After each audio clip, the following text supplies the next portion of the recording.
Richard Cassavant is a keynote speaker and corporate trainer recognized for his professionalism, vast industry knowledge, and ability to change people's perspectives, one individual at a time.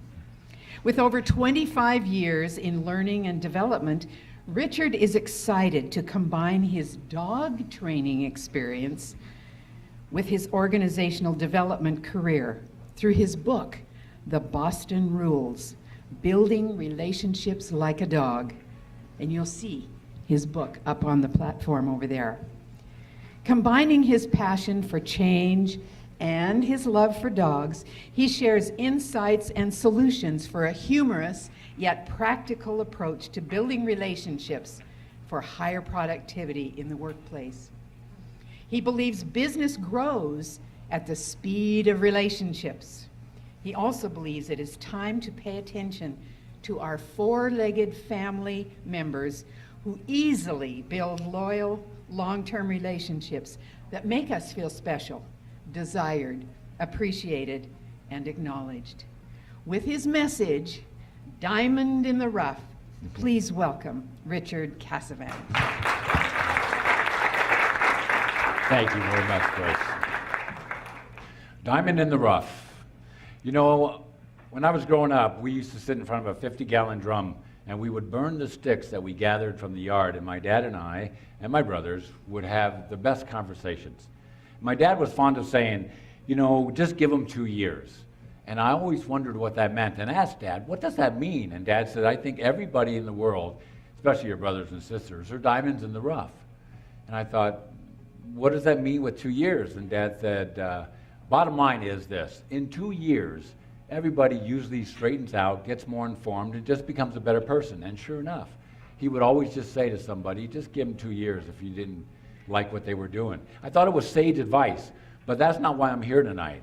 I'm not here to talk about a diamond in the rough, as you would think of it, R-O-U-G-H. I'm here to talk about a diamond in the rough. And having said that, when we talk about the idea of dogs, everybody can relate to them. We all are acquainted with dogs. Some of us have dogs, some of us lost dogs.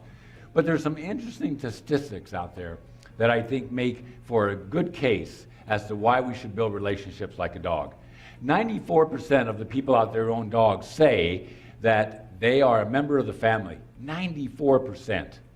75% say that they will put their significant life situations around the dog. I went to a wedding in Colorado. My son's best friend was getting married. There they are at the altar looking at the pastor, and then on 2 huge screen TVs is Jack and Venture. They're 2 dogs. We had to look at the whole dogs all day for the wedding and during the reception. So people put their life situations into the dog's hands. We look at 54%, and this is going to stagger you. 54% of people in a relationship said that they would end that relationship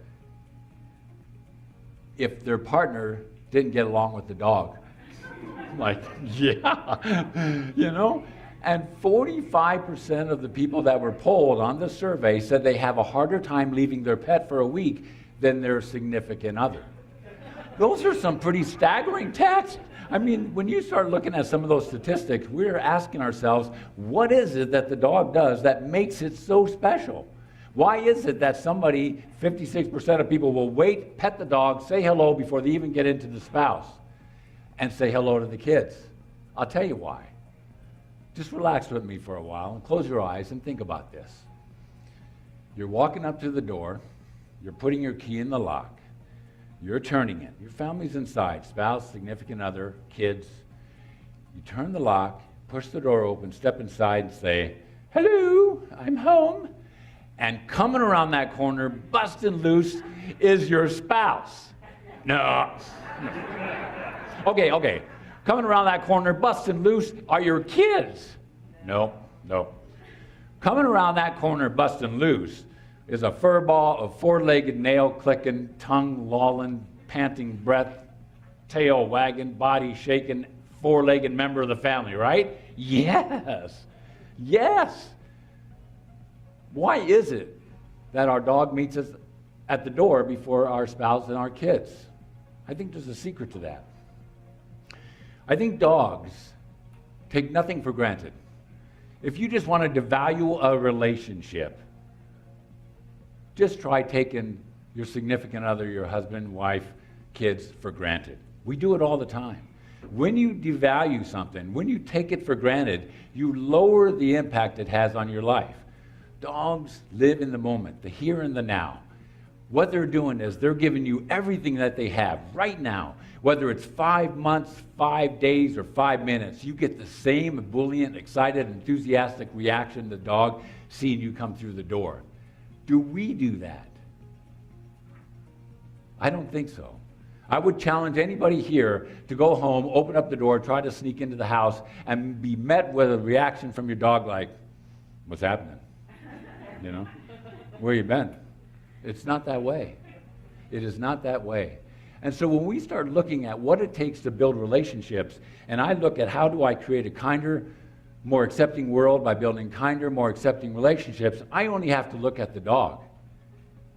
And when we look at our dog and we start seeing what they do, one of the things that body twisting and turning and that tail wagging as it comes around the corner, what it's saying is, welcome, welcome, welcome, Mom and Dad. I am so glad you're home. I missed you today.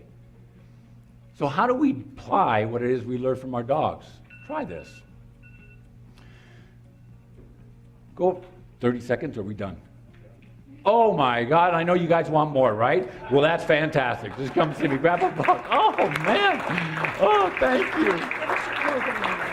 Okay, closing line is this.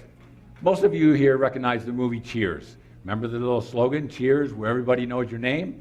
I'm gonna say this, home, where somebody runs to greet you. Thank you. Thank you very much.